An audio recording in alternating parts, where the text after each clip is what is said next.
Hello and welcome to another exciting episode of the Job Breakdown. Today we're taking a look at the White Mage, the last of the three healers. The White Mage is the stereotypical healer. They focus a lot on healing. Most of these abilities allow you to heal, which is really cool. And as much as I think a lot of people go, oh, the White Mage is kind of boring, I really enjoy playing White Mage. It's my favorite of the three healers. It doesn't have quite as much going on with cards or with the fairies or anything like that, and it definitely doesn't have as many dots and the ability to play around with those like Scholar does.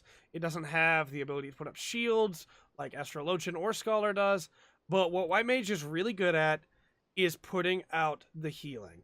So you have your basic damaging abilities here, and these are really about it for damage.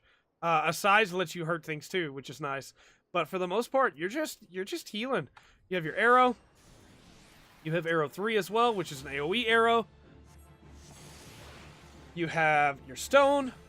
I should point out too that I think the White Mage attack animations are my favorite in the entire game. That little spin they do is great. You also have Holy, which is absolutely breathtaking. Look at this attack. It's so cool, and it stuns. I normally, for my AoE rotation, will do a Holy, followed by an Arrow 3, followed by a Holy to be able to get around that brief window where they're still stunned and they won't get stunned again.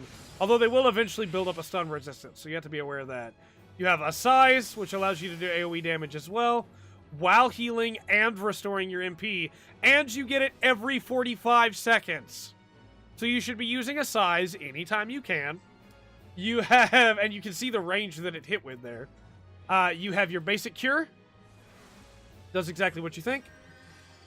You have cure 2. Does exactly what you think.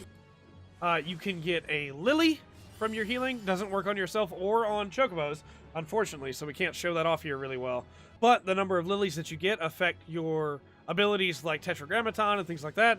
You have cure 3, which is right here. I keep it a long way away because it's not as useful as the other two.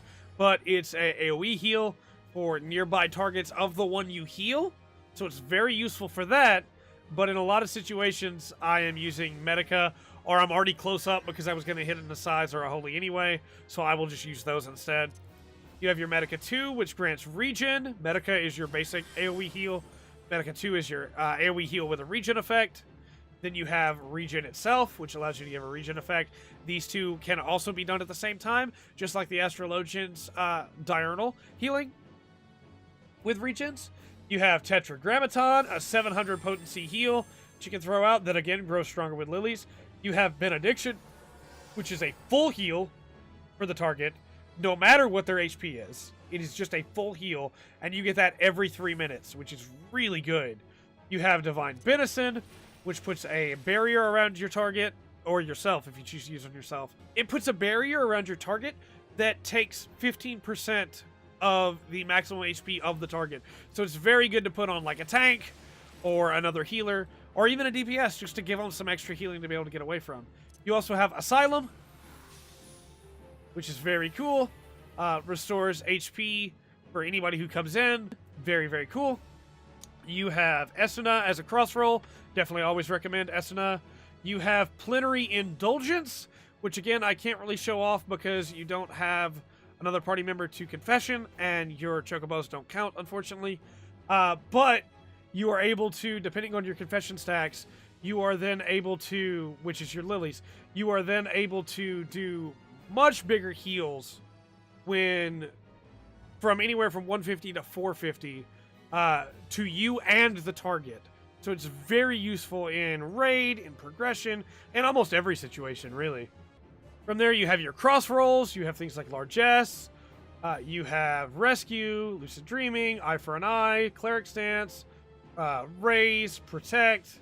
All these are super useful. I also have Break and Repose. Repose is White Mage specific. Allows you to put a target to sleep.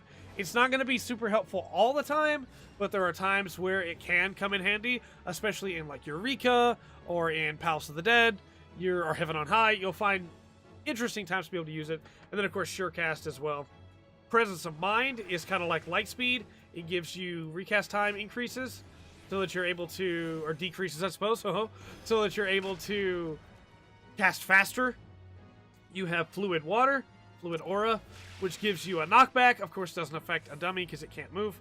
And the last big skill we haven't really talked about is Thin Air.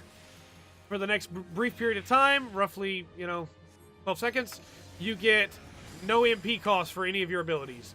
You can just spam everything you have in that time period. A thing that I really like to use is use it when I'm almost out of mana, and then while it's up, pop Lucid Dreaming. So I'm just getting that full MP regen. That trick was taught to me by one of my FC mates. It's very cool.